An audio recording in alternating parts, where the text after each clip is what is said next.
Night Tree by Eve Bunting, illustrated by Ted Rand. This book was given by Tina Baker for the Children of the Church in honor of Elizabeth Fisher on Christmas 1995. Night Tree by Eve Bunting, illustrated by Ted Rand. On the night before Christmas, we would always go to find our tree. We bundled up so we were warm. Nina is already wearing her boots that are too big for her. She has been wearing them all day.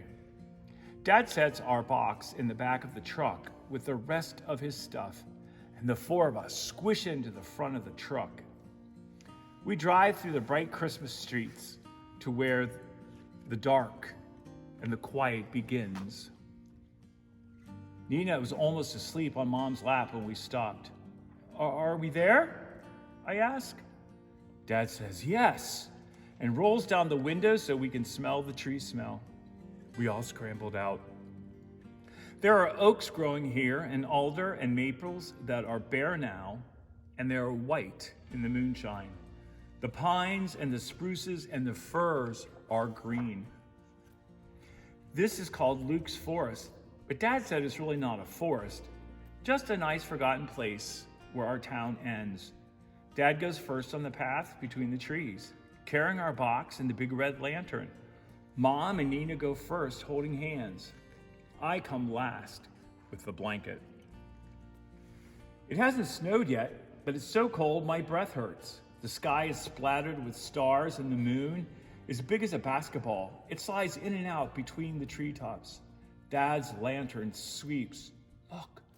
Look, he whispers. He stops. A deer's watching us. I see the brightness of its eyes, and then it turns and it's gone. Here's our tree, Dad says. It has been our tree forever and ever. We walk around it, touching it. It's really grown since last year, I say. Mom put her hand on my shoulder. So have you. So have I, Nina says. Nina hates to be left out of anything. An owl hoots deep in the darkness. There are secrets all around us.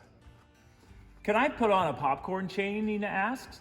She hops up and down, right out of the door, into one of her boots. Mom helps her get it back on. Nina takes over one end of the chain, and I take the other, and we wind it around our tree. We've brought apples and tangerines with strings on them, and we hang them from the branches. It's hard to hang string loops when you have gloves on, but it's too cold, really, to take them off. For the weeks we've been making balls of sunflower seeds, pressed millet, and honey. We hang those too on the tree. We scatter shelled nuts and breadcrumbs and pieces of apple underneath for our little creatures who can't climb very well. Our tree looks so pretty. Mom says I should spread a blanket so we can sit and admire our tree. She has brought us a thermos of hot chocolate. I take off my gloves and I toast my hands around the warm cup. Dad turns off the lantern and we stay quiet, hoping some of the little animals will come while we're here. Hoping the deer will come back, but it doesn't. Oh, it's shy, Dad says. I'm shy too, Nina tells him. Before we leave, she and I get to choose a Christmas carol to end. I chose, "O Come, All Ye Faithful." Nina chooses, "Old MacDonald Had a Farm." That's not a Christmas song, silly, I tell her, but Mom says it's fine.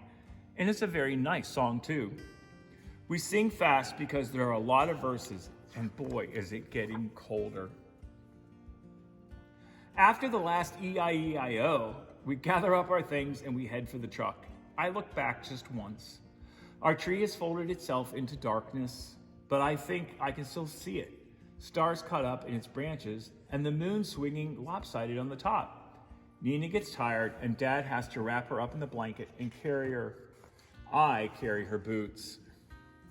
Later in bed, I think about our tree, and sometimes the next day, when aunts and uncles and cousins are going to be at our house and it's noisy and happy, I let my mind go back to Luke's forest. I think of the birds having Christmas dinner, and the squirrels and the opossums and the raccoons and maybe even skunks. There might even be a bear, says Dad, because bears don't really sleep all winter, and if it's going to wake up, I bet it would wake up for our Christmas dinner.